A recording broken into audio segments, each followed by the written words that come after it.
Ancient Rome had two major periods of history. The first was the Roman Republic, which lasted from 509 BC to 27 BC. During this time, there was no single leader of Rome. The government was run by elected officials. The second period was the Roman Empire, which lasted from 27 BC to 476 AD, Western Roman Empire. During this time, the government was led by an emperor.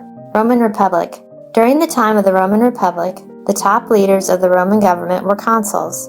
There were 2 consuls at a time, and they only served for 1 year. This kept any one man from becoming too powerful.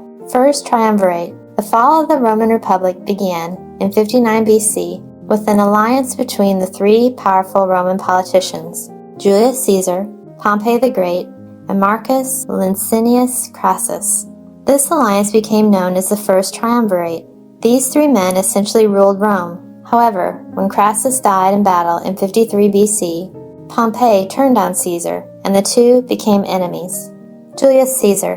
While Caesar was away from Rome leading his army, Pompey gathered political support against Caesar. Civil war erupted when Caesar led his army across the Rubicon River and approached Rome. Eventually, Caesar defeated Pompey and became the most powerful man in Rome.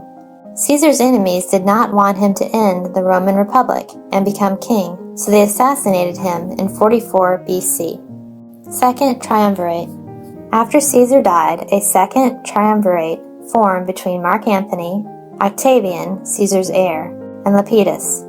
The second triumvirate was officially recognized by the Roman government in 43 BC. Some historians consider this to be the end of the Roman Republic. The second triumvirate ruled for 10 years until 33 BC. However, it began to split up when Octavian removed Lepidus from power in 36 BC. Octavian defeats Mark Antony.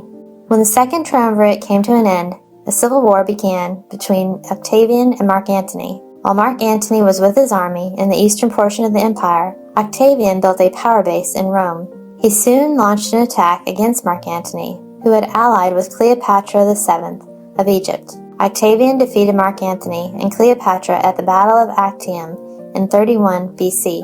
The Roman Empire begins. Octavian was now the most powerful man in all of Rome. In 27 BC, he had himself named Augustus and became the first emperor of Rome. This marked the beginning of the Roman Empire. The first period of the Roman Empire was one of the most prosperous times of ancient Rome. The empire expanded to cover its largest expanse, and Rome became very wealthy.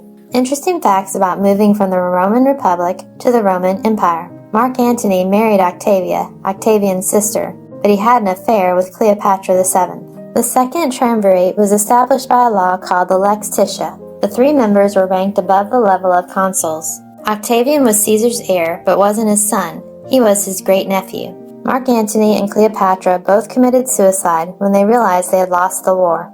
The Roman Civil War began when Caesar's army crossed the Rubicon River. Today the saying, "crossing the Rubicon," means you've passed the point of no return.